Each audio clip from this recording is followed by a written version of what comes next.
Hello guys, welcome back to my channel. So today's video is going to be the continuation of our Pega DX API series, right? So it is going to be the second part. So in the first part, if you haven't watched, please go through that.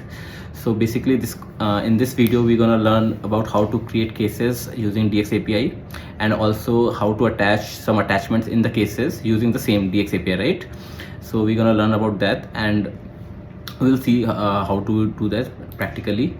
So let me share my screen first. So before okay, so right now this is the case type DX API which I have created for this demo. Like we will be creating this case type. It has only one assignment, okay, and one stage itself. It's just for demo purpose. So before we jump on, I would like you to see over here like how do we proceed. So there are two ways. First I'm going to show one way, then we will see the other way.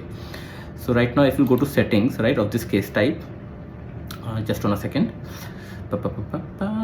Okay, over here if you see we have an option called API integration, right? Once we click on that, this opens up, right? Over here we have three different options: generate mashup code, generate create case microservice code, and configure harness, right?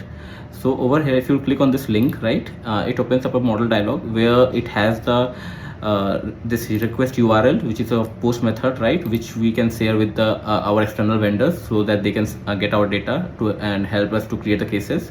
Similarly, this is the payload structure, right, and this is the authentication. In this demo purpose, again, as I shown in the last video, I'll just show you again. I am using the same service package, right, with right now I have closed the authentication, like I have unchecked the option that we will cover in the next video, maybe when I will take care of, we'll see of how to do the authentication using both the methods, which is basic and OAuth 2.0, right? For this video purpose we are not using any authentication, right? So okay, now back to this, right? So this is a URL and this is the request body. So what I have done right now, like I have already configured this in my Postman. If you see, this is the one. So I have already added the link over here, the URL, and I have also added the this body, right?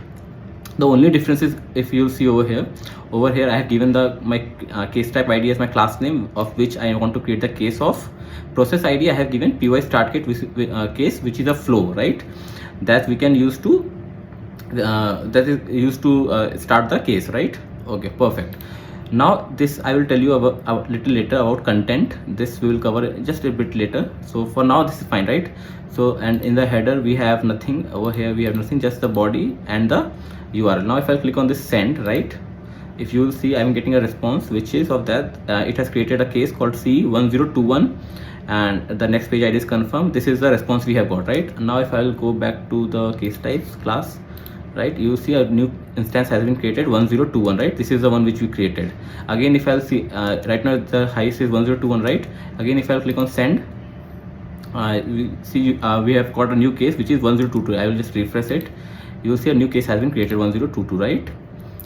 Perfect. This till here it's fine, right? Now what is the use of content, right? So it is used to, like, if you want to by default in add some value to the property, right? If you predefine some properties, you can add the content over here. Suppose I want, in my case type I want to add some values. So suppose I'm using py note, right? So I want to add some values while creating the case. So I will just add over here the property name and the value. So I'll give like this case is being created using DX API. Perfect, right? Now just a second. Okay, perfect.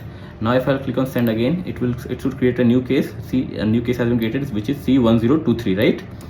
Now if I'll go back over here, I'll refresh the screen, you will see a new case has been created, 1023. If I'll open this and we will go into the work page clipboard over here, right?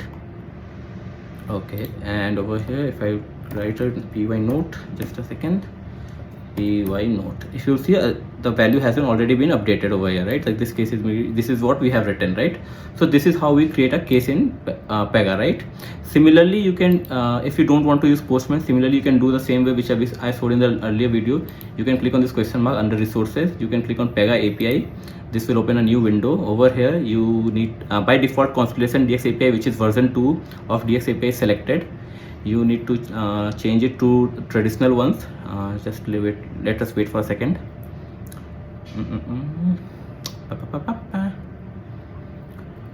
Okay, so I think it's getting loaded. Okay, now I'm selecting traditional API, right? Over here, if you undergo to cases, you will see a create new cases there, right? You just expand it, and if you see this, if you click on this try it out now, right? Over here the request body is given, but over here if you see the request body is kind of similar to that one which we got over here, right? Only the thing is over here this parameter is added, and similarly new other property called attachment is there, right? If you will ignore this part, then if you see this is similar to what we have got over here, right? So you can use same this one. We will be using these the attachment one later on when we will try to attach the attachment in a case, but for if you want over here, you can use it similarly. Maybe I can show you over here as well. So suppose I want to create my case, right? So this is a demo case type they have given. I will just change it the class to what I want, right? So my class name is over here this one, right? And DX API, this is my class name, right? So I'll just copy this and again go back and paste it over here, right?